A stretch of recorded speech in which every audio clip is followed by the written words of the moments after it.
ಕೌಟುಂಬಿಕ ವಿಚಾರಕ್ಕೆ ಸಂಬಂಧಿಸಿದ ಜಗಳದಲ್ಲಿ ವೃದ್ಧ ದಂಪತಿಯ ಮೇಲೆ ಪತ್ನಿ ಹಲ್ಲೆ ನಡೆಸಿದ್ದು ಚಿಕಿತ್ಸೆಗೆ ಸ್ಪಂದಿಸದೆ ವೃದ್ಧ ಮೃತಪಟ್ಟಿರುವ ಘಟನೆ ನಗರದ ವೇದಾವತಿ ಬಡಾವಣೆಯಲ್ಲಿ ನಡೆದಿದೆ. ಬೆಸ್ಕಾಂನಲ್ಲಿ ಕಿರಿಯ ಎಂಜಿನಿಯರ್ ಆಗಿ ಸೇವೆ ಸಲ್ಲಿಸಿದ ನಿವೃತ್ತರಾಗಿದ್ದ ಪುಟ್ಟಪ್ಪ 65 ವರ್ಷ ಮೃತಪಟ್ಟಿದ್ದಾರೆ. ಅವರ ಪತ್ನಿ ಕವಿತಾ 55 ವರ್ಷ ಕೊಲೆ ಆರೋಪಿಯಾಗಿದ್ದಾಳೆ.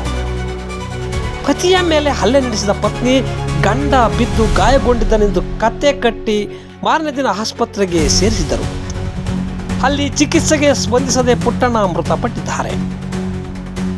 ಕ್ಷಣಕ್ಕೊಮ್ಮೆ ಹೇಳಿಕೆ ಬದಲಿಸುತ್ತಿದ್ದ ಕವಿತಾ ಅವರನ್ನು ಮತ್ತಷ್ಟು ವಿಚಾರಣೆಗೆ ಒಳಪಡಿಸಿದಾಗ ಸತ್ಯ ಬೆಳಕಿಗೆ ಬಂದಿದೆ.